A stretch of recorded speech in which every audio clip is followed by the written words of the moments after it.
திமுக கூட்டணியில் மதிமுகவுக்கு 4 தொகுதிகள் ஒதுக்கீடு செய்யப்பட்டிருக்கிறது. இத்தொடர்பான முக்கிய செய்தி.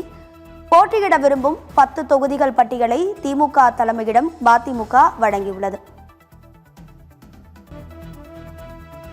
மதுரை தெற்கு, மணப்பாறை, வேளச்சேரி, கடலூர் அல்லது புவனகிரி, பல்லடம், திருச்சி கிழக்கு, சாத்தூர், கோவில்பட்டி, நெல்லை அல்லது பாளையங்கோட்டை, கிணத்துக்கடவு போன்ற தொகுதிகள் கொண்ட பட்டியலை திமுக தலைமையிடம் மதிமுக வழங்கியிருக்கிறது.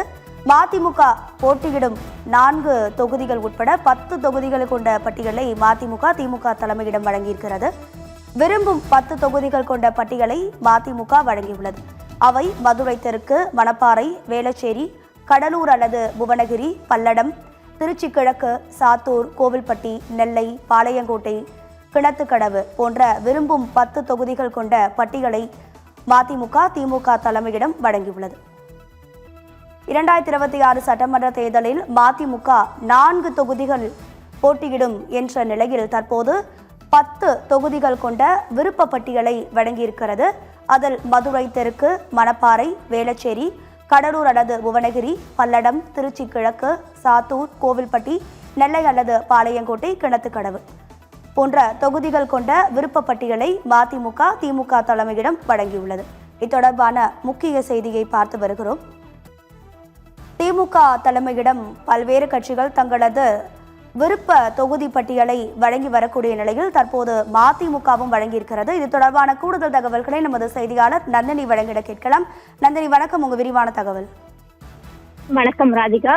தமிழக அரசியல் களத்தில் கூட்டணி பேச்சுவார்த்தை இறுதி கட்டத்தை எட்டியுள்ள நிலையில் திராவிட முன்னேற்ற கழகம் தலைமையிலான கூட்டணியின் முக்கிய அறிவிப்புகள் வெளியாகி வருகிறது. அதன்படி மறுமலர்ச்சி திராவிட முன்னேற்ற கழகம் கட்சிக்கு கூட்டணியில் 4 சட்டமன்ற தொகுதிகள் ஒதுக்கீடு செய்யப்பட்டுள்ள நிலையில் இதனைத் தொடர்ந்து கூட்டணியில் போட்டியிட மதிமுக கட்சி தனது விருப்பமான 10 தொகுதிகளின் பட்டியலை திமுக தலைமையிடம் வழங்கியுள்ளதாக தகவல் கிடைத்துள்ளது.